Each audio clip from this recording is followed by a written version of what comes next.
Bonjour les lions, les ascendants lions et tous ceux qui regardent cette vidéo, même si vous n'êtes ni lion ni ascendant lion. Les messages harmoniques concernent tout le monde et c'est toujours un immense bonheur pour moi de partager avec vous ces petits messages qui sont toujours porteurs au moins de certaines pistes, si ce n'est de plus.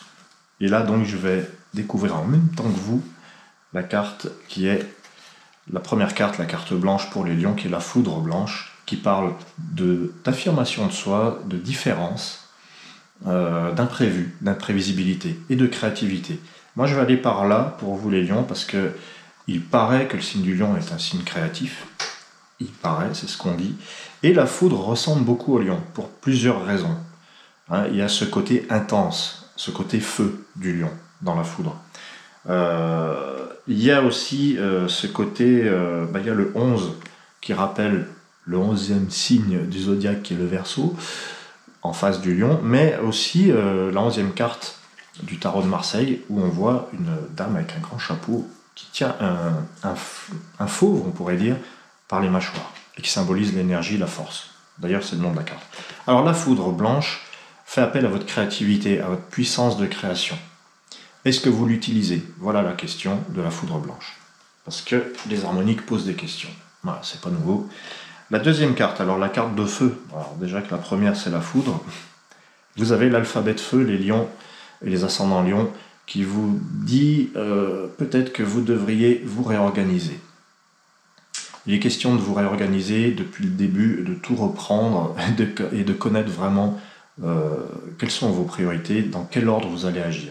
Voilà, c'est la créativité avec la foudre, donc il y a du changement à faire de toute façon, foudre blanche, il faut transformer quelque chose, et c'est de l'ordre de votre organisation. Il s'agit de mieux vous ordonner, de vous rendre compte que vous avez de la place pour tout faire. S'il est question de temps, par exemple, on veut gagner du temps, eh bien on l'a déjà, il suffit de se réorganiser. C'est assez urgent, parce que l'alphabet est en feu. L'alphabet de feu, il dit aussi, vous réfléchissez trop. Il y a trop de mots dans votre tête. Alphabet de feu, il y a trop de lettres qui se bousculent. Il faut lever le pied avec ça, réfléchir posément. C'est ça l'alphabet de feu. Et ça sera encore plus efficace. Pas partir dans tous les sens, en fait. Quand on parle trop, on a trop d'énergie qui... ça épuise, en fait. Voilà. Alors, le vent. Vous avez le prophète de vent qui vous dit vous opérez un virage au niveau de vos opinions, de vos croyances. Il y a quelque chose qui change. Alors en plus, il y a la foudre blanche. Donc les lions, vous avez le prophète de vent, vous avez quelque chose à transmettre aux autres et c'est très important de le faire. Vous avez un savoir. Vous n'avez peut-être pas des bagages ou vous en avez peut-être, peu importe. C'est pas la question. C'est que le prophète de vent vous dit allez-y, transmettez. Vous avez quelque chose à partager. Et il y a aussi un virage dans les opinions. Peut-être que vous avez une croyance qui vous empêche de le faire. Donc débarrassez-vous de la croyance qui vous empêche d'être ce prophète, cet enseignant, ce guide. Après tout, le lion peut avoir figure de guide dans le zodiaque. Pourquoi pas? Alors, il y en a d'autres, mais voilà. Vous avez en jade la nouvelle ère, qui vous invite à écouter vos rêves. Et oui, les lions, c'est des enfants, c'est des grands-enfants. C'est la maison 5, c'est la maison de la création, de la procréation, des jeux, etc. Donc, n'oubliez pas de jouer. Nouvelle ère de jade, votre quotidien doit être agréable, affranchi de tous ces devoirs, de ces missions, de ce sérieux. Voilà, allégez-vous de tout ça. Se prendre au sérieux, c'est peut-être pas une super idée. Voilà. Donc, nouvelle ère de jade, réalisez vos rêves, ne rêvez pas votre vie.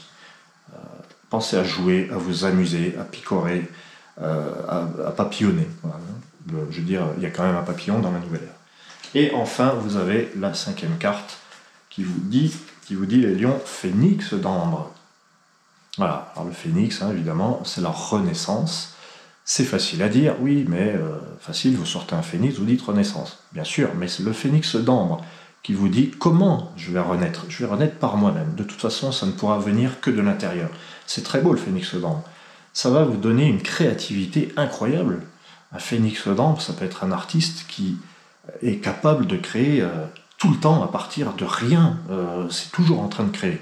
un phénix d'ambre. Donc là aussi, je reconnais bien un petit peu le signe du lion. Créativité, hein, depuis le début avec la foudre. Phénix d'ambre vous dit donc, vous renaissez de vos cendres, mais à condition de partir du cœur, à condition de l'écouter, hein, ce cœur, et à condition d'accepter de brûler certaines choses. Voilà. Le phénix, il ne fonctionne que à condition de brûler certaines choses. Sinon, il n'y a pas de renaissance. S'il n'y a pas de mort, il n'y a pas de renaissance. C'est vraiment la palisse. Voilà, phénix d'ambre, moi j'aime beaucoup voir ça. Ça nous parle de la résilience personnelle, de la capacité qu'on a tous, tout seul, à se relever.